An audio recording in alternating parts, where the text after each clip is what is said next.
What's going on, family? Dub-Nautica here, and welcome to the Drunken Review. I haven't done one of these in a while, so if you're unfamiliar with the format, this is a little show where I have a few drinks and talk about a game while having a few more drinks, and then I'll give it a score after I had, a few drinks. Today we'll be looking at Helldivers 2. This is a game I've been looking forward to since the moment it was announced. I got into Helldivers 1 extremely late in its life cycle, as it was released in 2015, and I didn't play it till 2023. But wow, the difference between Helldivers and Helldivers 2 is astounding. And yet, Arrowhead still managed to keep the feel of the original game alive. It's the same game, just shifted from a top-down to a third-person shooter. It's absolutely awesome. The premise of Helldivers 2 is pretty simple. You're a Helldiver, one of Super Earth's elite, and you should never forget that. You are charged with the eradication of all of our enemies. And the gameplay loop goes a little bit something like this. You suit up and you drop onto a planet to spread glorious democracy. And by that, of course, I mean you gun down and blow up anything and everything that moves. And in some cases, that means your fellow Helldivers. Remember, kids, friendly fire isn't. However, friendly fire is always on, and it is always funny. Anyway, you have a main objective, which normally is go get this or go destroy that. You do some side missions, you spread some liberation to bugs or bots by any means necessary.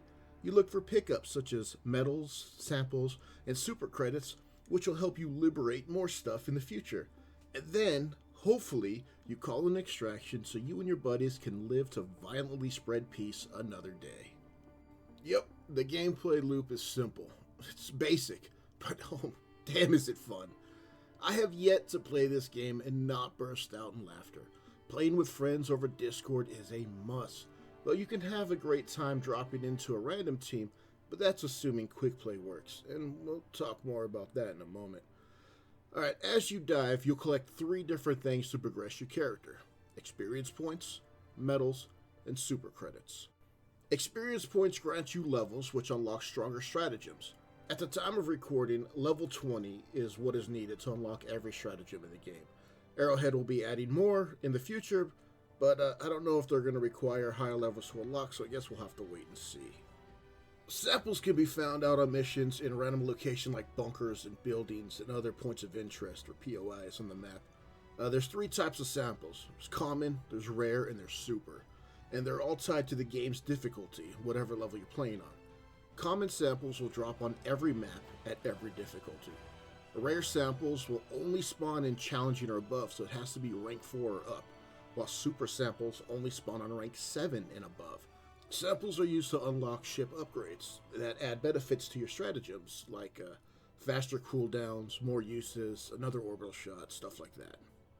Now, like samples, medals can also be found out in points of interest. However, they're rewards to completing a mission. Medals are used in the acquisition store to unlock everything else in the game. This is where you get your new armor sets, your new weapons, your team boost, capes, backgrounds for player cards, emotes, and even super credits used in the cash shop. Now this is where we hit one of my 2 gripes with the game. I'm really not a fan of how the acquisition store is set up. You see, you have to spend medals to unlock the next store page, so you end up burning through tons of hard-earned medals on stuff you don't want, you don't need, and you'll never use, only to get the items you do want, do need, and will use. I would have rather seen all of the items in the acquisition store be tied to levels, and then you use the medals to buy them.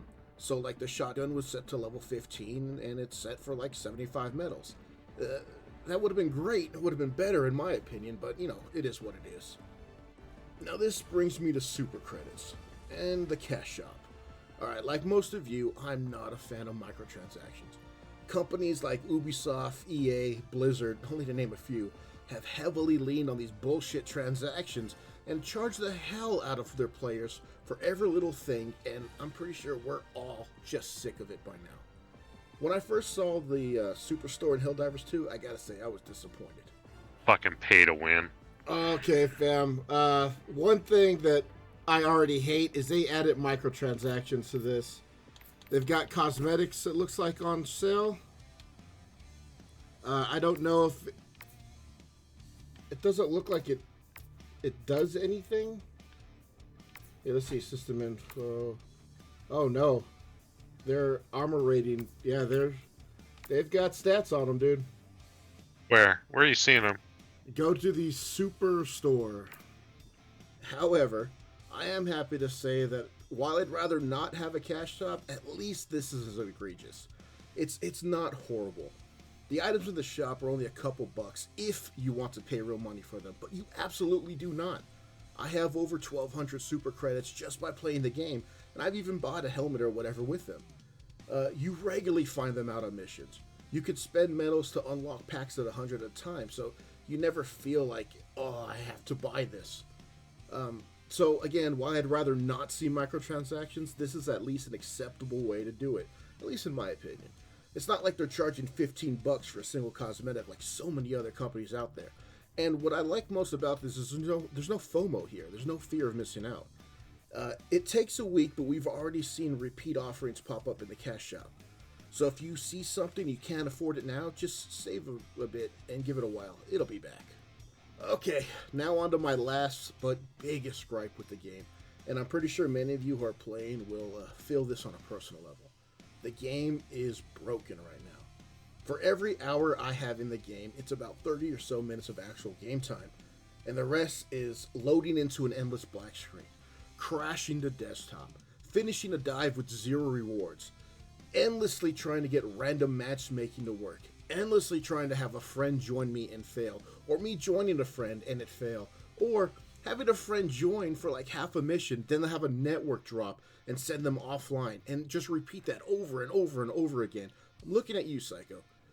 Dealing with game freezes that lock up my entire computer, or the ever tried and true, the server is full, why don't you piss off for a bit message. Buying a game you cannot play is extremely frustrating. I know their servers are under a ton of pressure, as the Steam charts have peaked at over 450,000 players at one time. And then that's just on Steam. The game's also on a PS5 with cross-platform compatibility, so we're sharing servers there.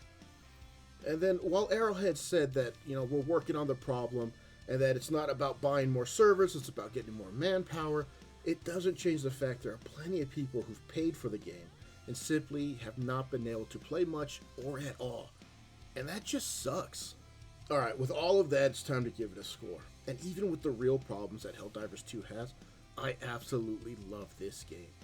I'm giving it 4 out of 5 beers. Without the connection problems or the crappy acquisition store, this would easily be a 5 out of 5. Easy. Well, what do you think, family? What's your score? Have you had problems connecting? I'm sure you have. What's your favorite thing about the game? What's the most hated thing about the game? Let me know in the comments below. Alright, fam, well, if the Valkyries don't take me tonight, I'll see you tomorrow the next episode. You guys drink one for me, and I'll drink one for you. Take it easy, family, and happy diving.